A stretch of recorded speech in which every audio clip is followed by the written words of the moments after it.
Hey everyone, welcome back. We're going deep today. You wanted to unpack a case about metastatic melanoma in a cat's spine. Yeah. So get ready, because this is a real first. Definitely a unique case. We've got a case report all about a cat with a history of melanoma who developed spinal cord compression, which is pretty rare to see. Very unusual presentation. So our mission is to understand this whole case, what it means for how we think about melanoma. Yeah. And what it might teach us about this disease, both in cats and in humans. Absolutely. This case really throws a wrench in some of our assumptions about melanoma and how it behaves. Okay, let's start by setting the scene. We're looking at a 7-year-old domestic shorthair who presented with some pretty telltale signs of spinal cord problems. Yeah. The cat had been dealing with progressively worsening pelvic limb ataxia and paraparesis for about 3 weeks. Oh, wow. Alongside that, there was some pretty noticeable thoracolumbar spinal pain and a loss of appetite, too. Now, this cat had already had a run-in with melanoma, right? That's right. About 1.5 years before these neurological symptoms started, the cat had to have its left eye removed. Okay. Because of a diffuse iris malignant melanoma. So that's a red flag right there. Whoa. Did the initial treatments give any hints about what was going on? Well, the cat was initially treated with prednisolone and cephalexin, and there was a bit of temporary improvement, but blood work and spinal radiographs didn't show anything too out of the ordinary. So the mystery deepens. Okay, let's back up to that first melanoma diagnosis. What did they find when they examined the eye that was removed? The case report goes into a lot of detail about the histology. What they found was a circumferential, non-encapsulated tumor. Wow. That had completely replaced the ciliary bodies and even extended into the sclera. And what about the tumor cells themselves? Yeah, so these cells were very dense. Okay. And they were a mix of fusiform and rounded shapes. They had that granular, pale, eosinophilic cytoplasm. And a lot of them had those brownish to blackish granules, the melanin pigment. How aggressive was this melanoma based on what they saw under the microscope? Well, the mitotic index was quite high. Okay. It was up to 6 mitoses per high-power field and more than 20 mitoses in 10 consecutive high-power fields. Wow. So taking everything into account, they classified it as a diffuse iris malignant melanoma, histologically graded as advanced, which means it was a very aggressive form of melanoma. Okay, so fast forward 1.5 years and these neurological problems pop up.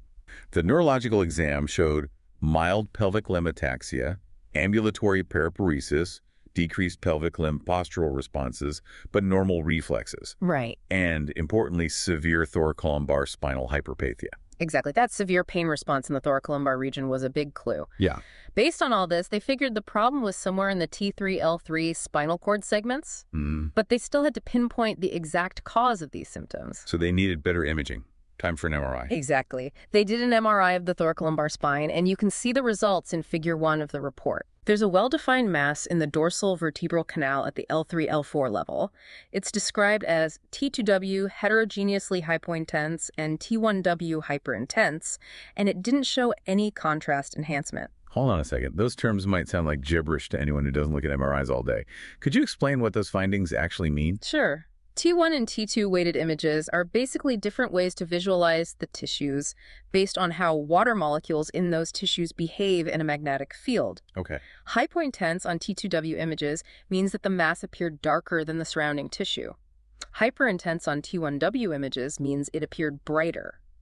That combination, along with the lack of contrast enhancement, made the initial interpretation a bit tricky. So the imaging wasn't totally clear-cut. Right. At first, they were considering things like a hematoma or a tumor with bleeding in it. Okay. They thought about an angioma, a hamartoma, or even a metastasis. Less likely, but still possible, were a meningioma or a peripheral nerve sheath tumor.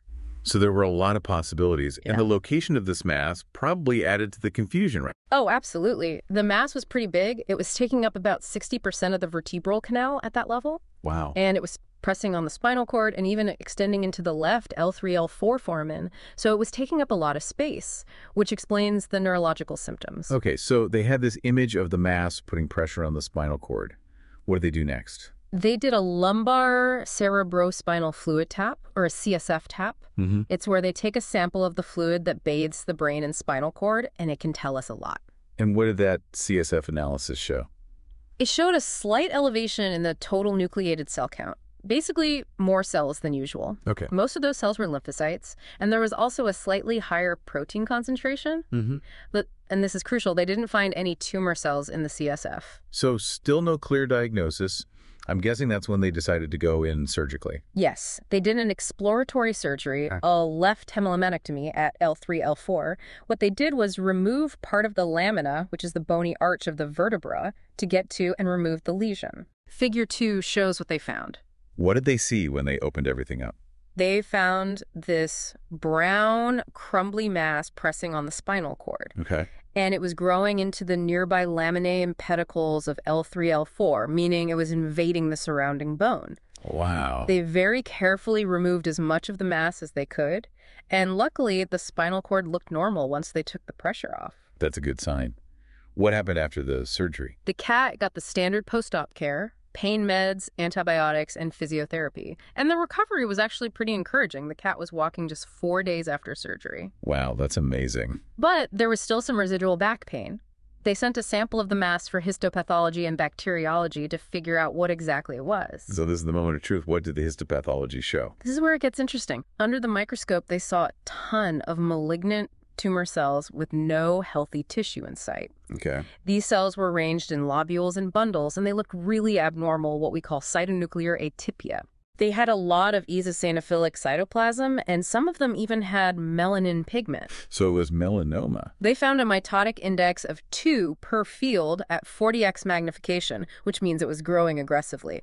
Based on all this, they got their final diagnosis: extradural malignant melanoma. Wow. And because of the cat's history, it was most likely a metastasis from that melanoma in the eye. Wow, what a case. So what happened to the cat after all of this? You know, the cat did really well for about 3 months after surgery. All those clinical signs were gone, which was great. Oh, good. Unfortunately, though, after 3 months, the back pain came back, and they had to manage that with pain meds. Okay. And sadly, about 6 months after the surgery, the cat started having trouble breathing. Oh, no. Chest x-rays showed lots of pulmonary metastases. Oh, wow. They decided not to do any more treatment, and the owner chose euthanasia. That's heartbreaking. But it really shows how aggressive this disease can be. It does, and it reminds us how important it is to get a really thorough medical history. It was crucial in leading them to the right diagnosis in this case. Yeah. And it highlights the challenges we face in treating such a rare metastasis, especially in such an unusual spot. That's a really good point. How do you treat something so uncommon and so aggressive? That is the million-dollar question, right? Mm-hmm. And that leads us to some of the really exciting new developments in melanoma research and treatment, which we'll talk about in more detail later. Okay, let's pause there for now. We've covered a lot already, and we'll pick up in the next part of our deep dive, so stay tuned. Welcome back. We've been talking about this really unusual case of extradural melanoma in a cat. Yeah, it's a first in veterinary medicine as far as we know. We talked about how rare this case is, but what makes this location of the metastasis so unusual, you know, the epidural space? Yeah, that's a good question. Why there? That's the crux of the matter. To get this, we need to think about how cancer cells usually spread when they metastasize. Melanoma typically travels through the lymphatic system or the bloodstream, the epidural space. That's the area between the dermator and the vertebrae. It's not a common place for melanoma to end up. So it's not a usual route? How did it get there? That's the million-dollar question, and honestly, the case report doesn't give us a definite answer. There are a few possibilities. Okay. One is that the cancer cells might have traveled through the blood and somehow found their way into the epidural space. Another possibility is that maybe there was some microscopic spread of melanoma cells that they missed during the eye removal surgery. Okay. It's hard to say for sure. So a bit of a mystery then. Let's talk about the challenges of diagnosing this case. At first, based on the MRI, they thought it might be a hematoma or a tumor with bleeding in it. Why wasn't melanoma higher on their list of possibilities? Well, there are a few reasons for that. Like we said, metastasis to the epidural space is incredibly rare. Right.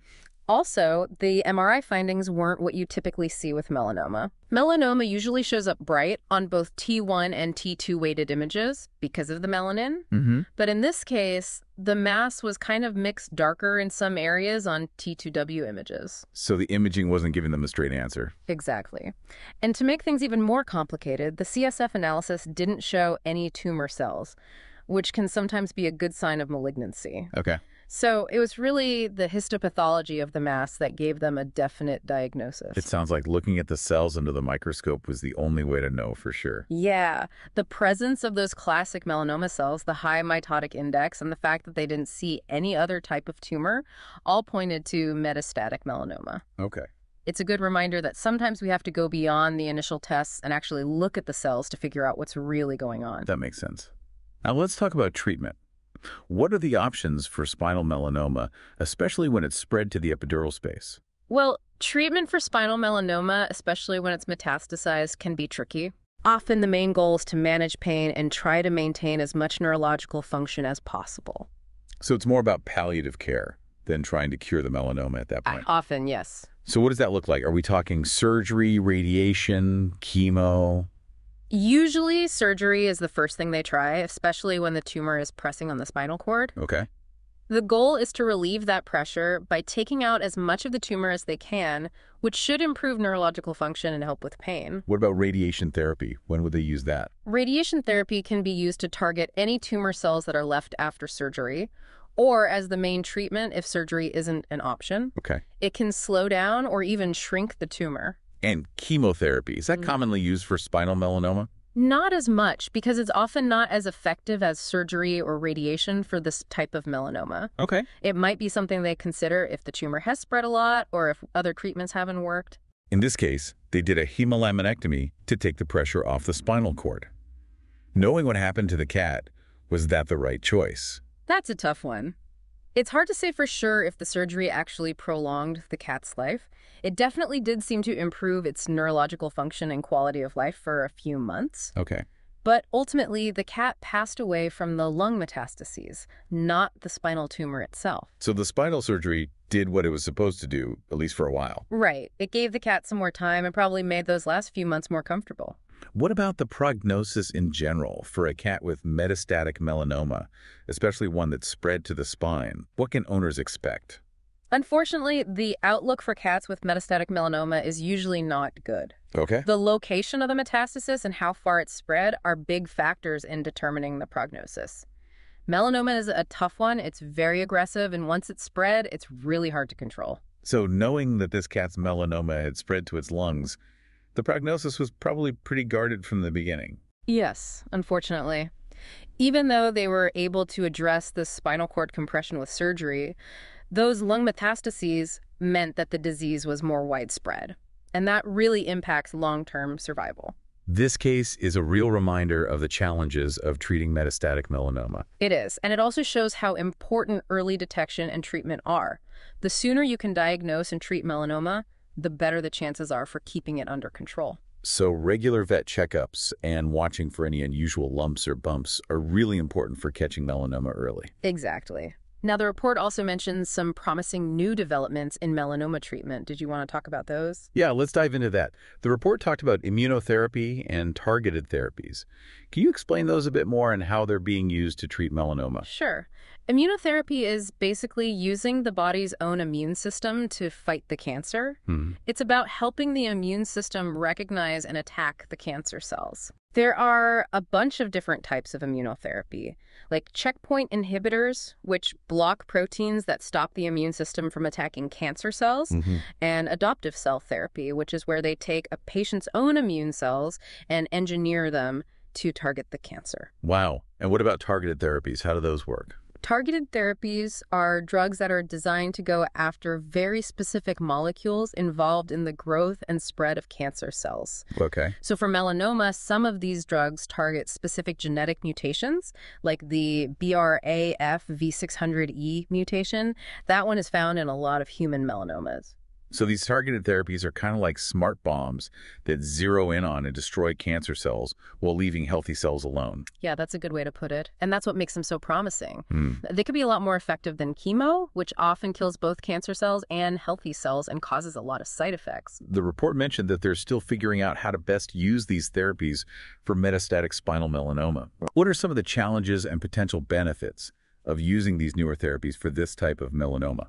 One challenge is that these therapies are pretty new, so we need more research to know how well they work in the long run and if they're safe for spinal metastases. Okay. Another challenge is that metastatic melanoma is a really complex disease. Tumors can become resistant to these therapies over time. So it's not a simple fix. No, it's not. But the potential benefits are huge.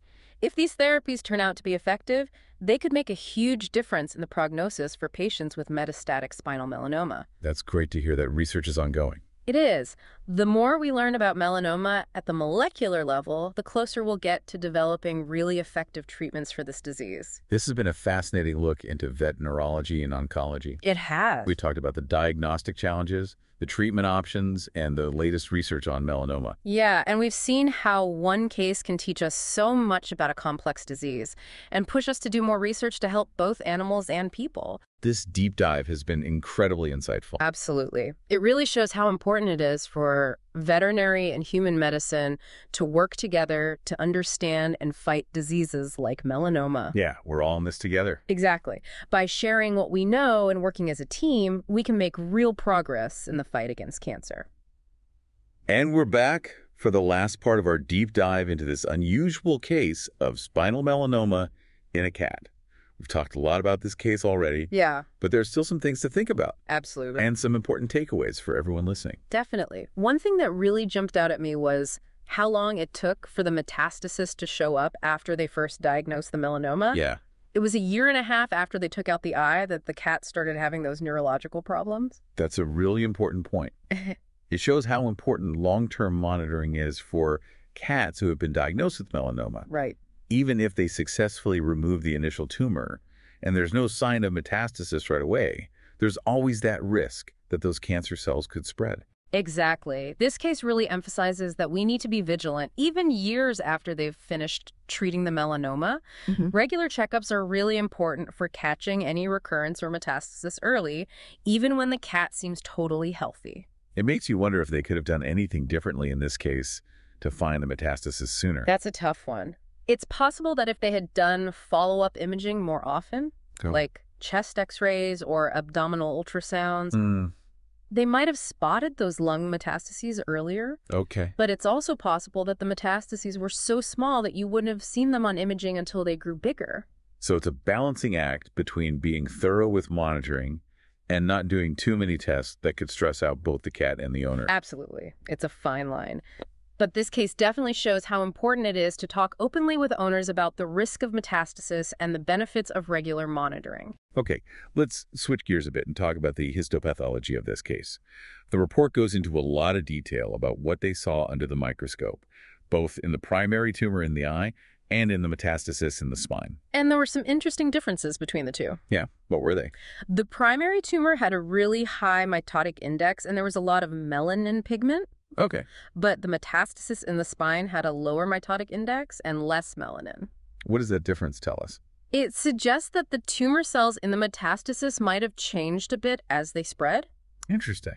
It's possible that a certain type of those original tumor cells with slightly different characteristics were the ones that ended up metastasizing. So the metastasis wasn't just a carbon copy of the primary tumor. Exactly. It really shows how dynamic cancer is.